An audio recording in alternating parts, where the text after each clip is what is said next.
পবিত্র শবে মেরাজের দিনে রোজা রাখলে কি হবে জানা দরকার আছে নাকি?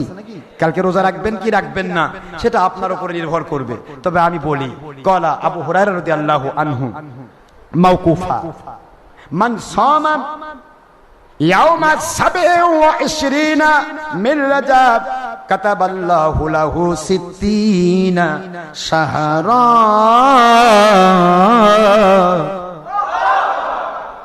নির্ভরযোগ্য সহিহ সনদ মাওকুফ হাদিস সাহাবায়ে কেরাম রাদিয়াল্লাহু আনহুমের শ্রেষ্ঠ জলিল কদর হাদিস বেত্তা মুহাদ্দিস সাহাবী, জলিল কদর সাহাবী, হাদিসের মধ্যে সবচাইতে বেশি হাদিস যিনি বর্ণনা করেছেন নাম তার আবু হুরায়রা।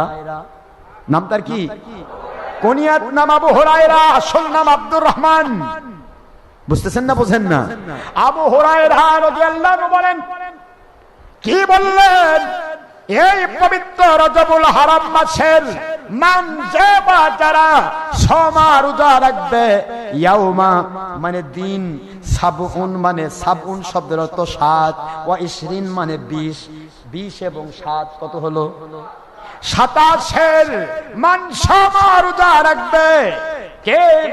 যে ব্যক্তি, যে কোনো পুরুষ, যে কোনো মহিলা ঈমানের পরে, আকীদা কমপ্লিটের পরে, নামাজ রোজা হজ যাকাতের পরে যারা নাকি রজবুল হারাম মাসের ইয়াউমে 27 27 মির রজব, রজবের 27 দিনটি রোজা রাখবে, কাতাবাল্লাহু লাহু আমার আল্লাহ লিখে দিবেন তার আমলনামায় 1 নয় 2 নয় 60 শাহরা, 7 মাস একাধারে রোজা রাখলে যে সওয়াব হয় এর চাইতে উত্তম বদলা আমার আল্লাহ তাদের দান করবে।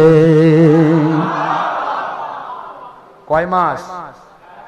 60 তাহলে 5 বারং একাধারে 5 বছর রোজা রাখলে যে সওয়াব হয়, এই কবুল একটা সওয়াব আমার আল্লাহ দান করবেন,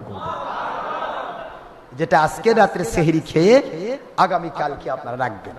এই রাত্রি 27 রাতে, 26 দিন গত রাত 27 রাত, এই রাত্রিতে ইবাদত করলেন, রাত দিনের বেলা রোজা রাখলেন, গুনার কাম না সওয়াবের কাম?